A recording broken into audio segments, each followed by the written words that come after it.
Welcome back to my channel. இன்றைக்கி நம்ம கிட்ஸுக்கெல்லாம் ரொம்பவே பிடிச்ச மக்ரோனி பாஸ்தா ரெசிபி தான் பார்க்க போகிறோம். வாங்க எப்படி செய்கிறதுன்னு பார்த்துடலாம். இதுக்கு நான் ஒரு பாக்கெட் மக்ரோனியை ஹாட் வாட்டரில் 10 மினிட்ஸ் பாயில் பண்ணி எடுத்து வச்சுருக்கேன், வடிகட்டி எடுத்து வச்சுருக்கேன். அதுக்கப்புறமா 2 ஆனியன், 1 டொமேட்டோ, 1 கேரட், 10 பீன்ஸை நல்லா நறுக்கி வச்சுருக்கேன். இப்போ ஒரு வானல் எடுத்துக்கோங்க.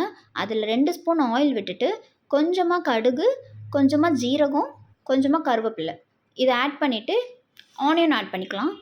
ஆனியன் நல்லா ஃப்ரை பண்ணிக்கோங்க. ஆட் பண்ணிவிட்டு இது நல்லா ஃப்ரை ஆனதுக்கப்புறமா இப்போ நம்ம டொமேட்டோ ஆட் பண்ணிக்கலாம். டொமேட்டோவையும் நல்லா ஃப்ரை பண்ணிக்கோங்க. அது நல்லா மேஷ் ஆனதுக்கப்புறமா நம்ம மசாலாலாம் ஆட் பண்ணிடலாம். இந்த மாதிரி ஆனதுக்கப்புறம் மசாலா ஆட் பண்ணிக்கலாம். கொஞ்சமாக மஞ்சத்தூள், 1 spoon chilli powder, 1 spoon garam masala நான் ஆட் பண்ணியிருக்கேன். இஞ்சி பூண்டு பேஸ்ட் வேணாலும் நம்ம ஆட் பண்ணிக்கலாம். நான் ஆட் பண்ணலை, அது போட்டாலும் நல்லா டேஸ்ட்டாக தான் இருக்கும். வேணான்னா ஸ்கிப் பண்ணிக்கலாம். கொஞ்சமாக தண்ணி விட்டு இந்த மசாலாலாம் நல்லா கலந்து விட்டுருங்க. 2 மினிட்ஸ் அது பாயில் ஆகட்டும். அப்போ தான் அந்த பச்சை வாடையெல்லாம் போகும். இப்போ நம்ம வெஜிடபிள்ஸ் ஆட் பண்ணிவிட்டு அதையும் நல்லா இந்த மசாலாவோட கலந்து விட்டுறலாம்.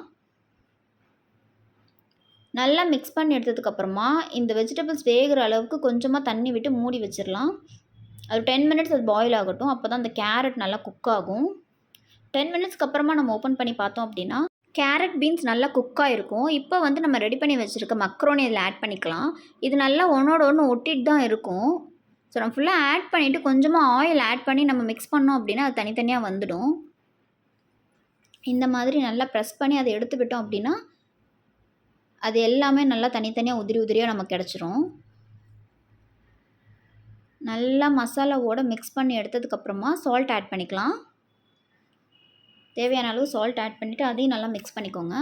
இப்போ இதை வந்து நம்ம 5 மினிட்ஸ் நல்லா குக்காக விடணும். அந்த மசாலாலாம் அப்போ தான் மக்ரோனியில் நல்லா ஏறும். 2 மினிட்ஸ் ஒன்ஸ் வந்து நம்ம இந்த மாதிரி அடியிலேருந்து கிளறி விட்டுக்கலாம்.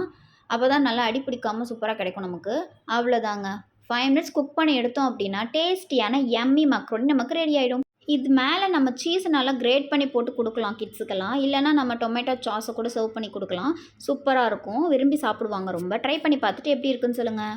Subscribe for more videos. Meet you all in next video. Bye bye.